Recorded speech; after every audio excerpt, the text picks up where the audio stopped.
Êxodo capítulo 14, versículo 13, diz assim: Moisés, porém, disse ao povo: não temais, estais quieto e vede o livramento do Senhor, que hoje vos fará, porque aos egípcios que hoje vistes, nunca mais vereis para sempre.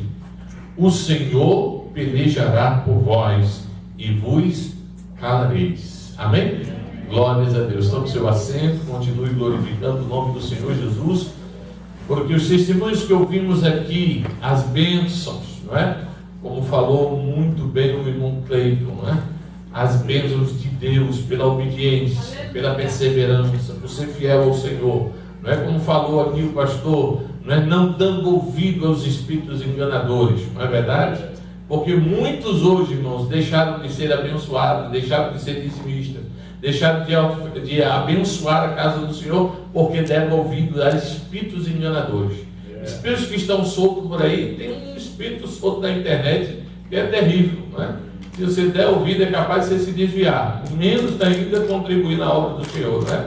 Então que Deus nos guarde, porque a igreja do Senhor continuará em vitória para a glória do nome do Senhor Jesus Cristo. Amém? Glórias a Deus. Aqui estamos meditando no capítulo 14, quando Moisés fala com o povo. Isso aqui é um pouquinho antes, irmãos, não é? Do Mar Vermelho se abrir. Aqui é o momento onde a peleja final vai acontecer, não é? Que seria a vitória completa atravessando o Mar Vermelho. Para nós é muito fácil falar a respeito disso, porque nós já sabemos o final da história, não é? Para nós é tão simples dizer assim: meu amigo, o mar vai se abrir, não é? Você vai chegar do outro lado. Tem gente que até canta, né? E você vai chegar do outro lado, né? Tem outro que canta, né? O mar, e se o mar não se abrir, eu vou passar por cima das águas. É muito bom, depois que já aconteceu o milagre, não é verdade? O problema, irmãos, é que aqui o povo não tinha ciência de que mar podia se abrir. O problema é que aqui as pessoas não tinham ciência, não sabiam, não tinham experiências com Deus, e nós vamos ver aqui. E por não terem experiências com Deus, e grave o que Deus está falando aqui nesta noite, aleluia, por não ter experiências com Deus, o inimigo tentou tirar dele todas as bênçãos que podia. Por eles não saberem, por eles não conhecerem a Deus de fato, então o inimigo tentou tirar todas as bênçãos que podia do povo de Deus. E aqui, irmãos, nós começamos a ver, porque a palavra de Deus nos diz, e vamos voltar um pouco na história, quando havia uma profecia de que o povo, por ser desviado do caminho do Senhor, eles passariam pelo cativeiro.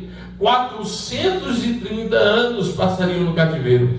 Quando você chega lá no livro dos Atos, no capítulo 7, no versículo 14, você vai observar que entraram dentro desse cativeiro 75 pessoas. Há uma discrepância entre o livro de Gênesis e o livro de Atos, não é? Quando eles falam, um é 70, o outro fala 75, isso aí acontece, não é? Mas ali a gente entende que poderia não ser somente os judeus, mas também alguns servos. Então lá no livro dos Atos ele completou 75, porque entrou alguns servos também. O que importa é, na verdade, saber que eles entraram no Egito. E quando entraram no Egito, os irmãos conhecem a história de José, não é? Durante o período que eles passaram no Egito, 430 anos, é tempo demais, não é?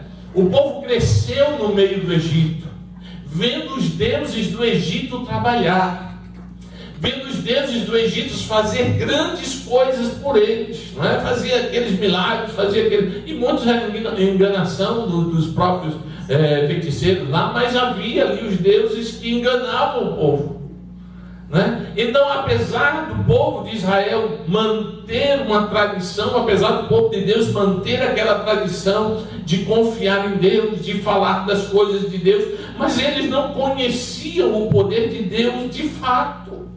Deus, ainda dentro do cativeiro, Deus faz muitos milagres. Um deles é a salvar a vida de Moisés, não é? E ali Moisés cresce, e quando Moisés cresce, Deus chama Moisés, e eu estou resumindo a história, é muito grande, porque a história é muito grande, e nós iremos passear um pouco por ela, para nós entendermos o que é isso que Deus está falando aqui. A primeira coisa, irmãos, é que Deus convida Moisés para libertar o povo de Israel e tirar o povo de Israel do Egito. E para isso ele teria que enfrentar o faraó daquele lugar. Ele precisava enfrentar o imperador daquele lugar. E era muito difícil para ele, não é? Era muito complicado para ele poder lidar com essa situação. E quando a palavra de Deus nos diz, irmãos, lá no livro do Êxodo, no capítulo 5, que Moisés se apresenta diante do faraó, para poder clamar a ele pelo livramento que Deus daria ao povo de Israel. E ele chega diante do faraó e começa a dizer: olha, liberta o nosso povo, porque Deus nos falou para nós sairmos para ir para um outro lugar prestar uma festa ao Senhor. Observe isso, irmãos, no capítulo 5, a partir do versículo 1, ele diz: deixa ir o meu povo para que me celebre uma festa no deserto. Quando ele fala desta forma, o faraó com certeza se irrita, porque a força motriz, a força do trabalho vinha dos judeus. Apesar de terem entrado apenas 75, mas quando eles saem do Egito, os estudiosos dizem que era mais ou menos 3 milhões de pessoas, baseados nos números dos homens que saíram para a guerra. Ele diz que aqueles homens eram mais ou menos 600 mil, então eles calculam com as mulheres, com os filhos, com os levitas que não entravam nessas guerras e tudo isso, então ele calcula mais ou menos 3 milhões de pessoas. Então, como é que o faraó iria abrir mão de toda essa mão de obra? Como era que o faraó iria dizer: não, pode ir embora, não tem nenhum problema, e eles iriam para o deserto, ou iria para outro lugar? Então o faraó começa a se chatear, e no versículo 2 ele diz assim: mas diz faraó: quem é o Senhor, cuja voz eu ouvirei para deixar Israel? Não conheço o Senhor, e nem tampouco deixarei Israel ir. Ou seja, quando ele começa a falar essas coisas, então Deus propõe libertar o povo de Israel, mas não somente isso.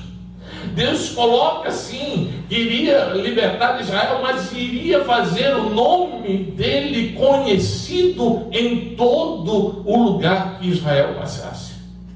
Então observe isso, irmãos, para que nós possamos entender. Às vezes nós não temos experiências, às vezes nós ficamos falando e não sabemos. Então Deus nos faz muitas vezes passar por situações para criar em nós experiências que irão fazer com que os outros conheçam a Deus através da experiência que você teve, para a glória do nome do Senhor Jesus. Eu poderia ouvir um glória a Deus e um aleluia agora.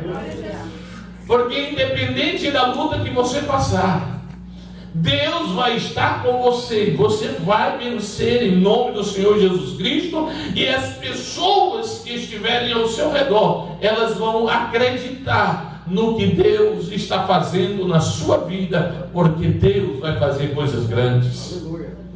É a maneira que Deus trabalha para fazer o nome dele conhecido. É a maneira que Deus trabalha para que você creia e saiba que Ele está cuidando da sua vida. É a maneira que Ele faz para que você não esqueça. Quando alguém estiver passando a necessidade, você se lembre. Porque eu me lembro, irmãos, que aquele copeiro que estava lá na prisão com José, foi tão simples a libertação dele. Foi tão simples ele ter sido liberto. E aí José vai lá e diz: olha, você vai ser liberto, olha, em 2 dias vai acontecer isso e tal. E aconteceu a ponto dele ter esquecido do milagre, a ponto dele não ter falado para ninguém, só se lembrou depois de 2 anos que se passaram. Aí foi que ele veio se lembrar, porque Deus levantou uma outra situação, onde ele veio se lembrar que Deus havia falado, havia revelado o sonho dele. E Deus está falando nesta noite para nós entendermos, irmãos, que o que Deus está fazendo na nossa vida será marcante, será impactante, para que todos conheçam, em nome do Senhor, o poder que Ele tem e como Ele tem guardado a tua vida para a glória do nome do Senhor Jesus. Muitas vezes nós ficamos abatidos pelos problemas que se levantam. Às vezes nós ficamos inquietos com as situações que são maiores do que nós. Aleluia, mas Deus está dizendo: este inimigo que você está vendo hoje, nunca mais você verá, e ele se levantará e pelejará por nós, em nome do Senhor Jesus Cristo. Dê glória a Deus nessa noite, em nome de Jesus. A pessoa que não tem experiência com Deus, irmão, se intimida. A pessoa que não tem experiência com Deus se intimida com a ação do inimigo. Como diz a palavra de Deus no livro de Êxodo, capítulo 5, versículo 7. O faraó ficou tão irritado com o que Moisés havia falado, que ele disse para os seus oficiais: olha, não dá mais palha para este povo.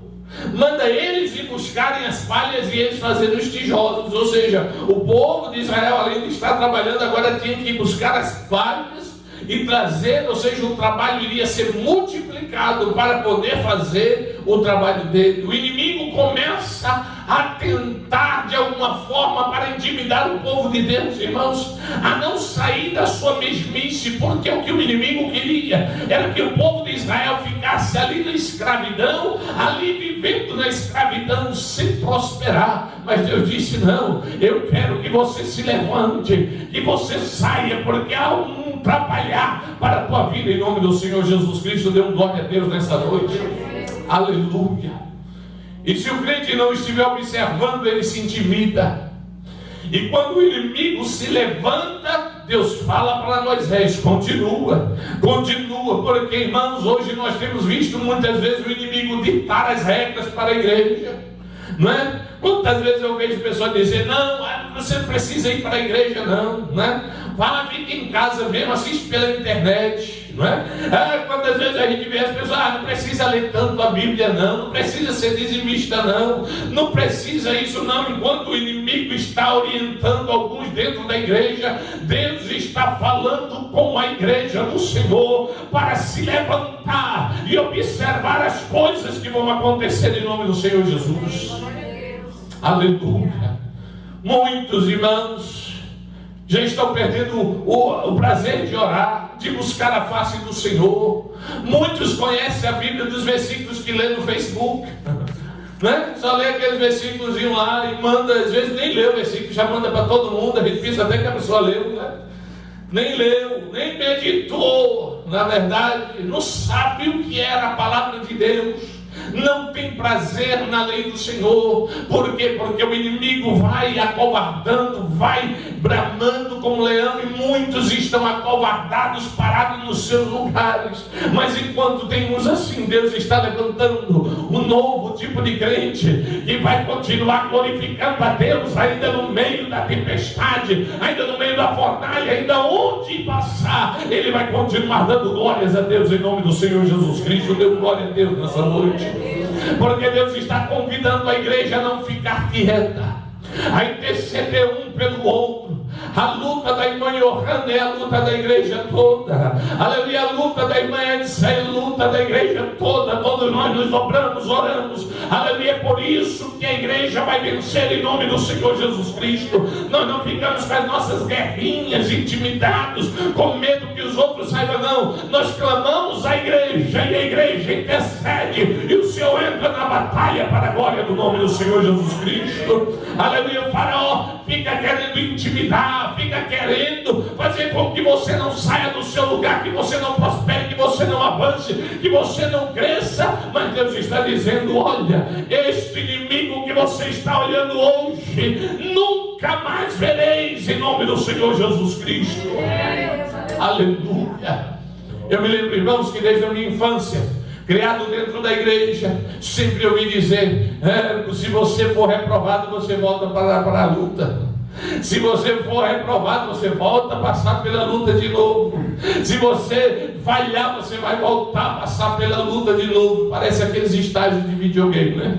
Quando chega lá no finalzinho, assim, no pior, errou e volta lá para o começo do estágio de novo, né? Ele está dizendo o que, irmãos? Ele está falando o seguinte: essa luta já vai ficar para trás, vai ser parte do teu passado, em nome do Senhor. Esta luta você não verá mais, em nome do Senhor Jesus Cristo, porque vai crescer uma confiança em você, de quando as coisas se levantarem, você diz: eu já sei, aleluia, é assim que se vence para a glória do nome do Senhor. E você vai passar isso para os outros, como fez o irmão aqui. Ele disse: aconteceu na minha vida, falou para a irmã, falou para o irmão, e ele falou para todos aqui, falou para a internet, todo mundo sabe, o caminho é esse, para ter vitórias em nome do Senhor Jesus. E não é só vitória financeira não, viu, irmãos? Qualquer dia desse eu vou falar a respeito disso. Quem não é dizimista, irmão, entra em cada problema que você não imagina, porque o inimigo ataca em todas as áreas. A pessoa pensa que é só financeira, não, vai entrando em todas as áreas, né? E o inimigo sabia, né? Faraó sabia que iria intimidar. No versículo 28, então disse Faraó: deixa-vos ir para que sacrifiqueis ao Senhor vosso Deus no deserto, somente que indo não vá de longe, orai também por mim. Olha só o que o Faraó falou. O inimigo, irmão, ainda falou: ora por mim, né? Um que queria destruir Israel, né? Ainda disse: vai lá e ora por mim, não vá muito longe não, vai somente até ali, não ora muito não, não se aprofunda na oração não, e ora por mim. Significa o que, irmão? Que tem oração de crente, irmão, que não sai do lugar. Porque a pessoa não se aprofunda na oração, não se aprofunda em buscar as coisas de Deus, não se aprofunda em ir mais longe dentro da intimidade com Deus. O inimigo diz: esse tipo de oração aí, né? Esse tipo de oração você pode até orar por mim, né? Mas aquele que entra nas profundidades com Deus, aquele que estende as suas raízes ao ribeiro e clama e não receia quando vem o calor, a luta se levanta, ele diz: eu creio. As impossibilidades se levantam, ele diz: eu creio. As coisas começam a acontecer contrário, ele diz: eu creio no meu Deus. E Deus está dizendo: essa luta, ela vai passar e você nunca mais verá ela. Significa, você não vai ser reprovado, você vai passar para um novo estágio em nome do Senhor Jesus Cristo. Ora, se aprofunda na oração, porque o inimigo está roubando a oração de muitos. O desejo de orar, de se aprofundar na oração, de entrar numa intimidade maior com Deus. E é por isso que tem gente com tanta coisa para fazer, tanta coisa, que já não tem tempo para as coisas de Deus. Deus está dizendo: ora, começa a jejuar, começa a buscar, e você vai ver que quanto mais profundo com Deus, mais resposta vem para a glória do nome do Senhor Jesus Cristo. Dê glória a Deus nessa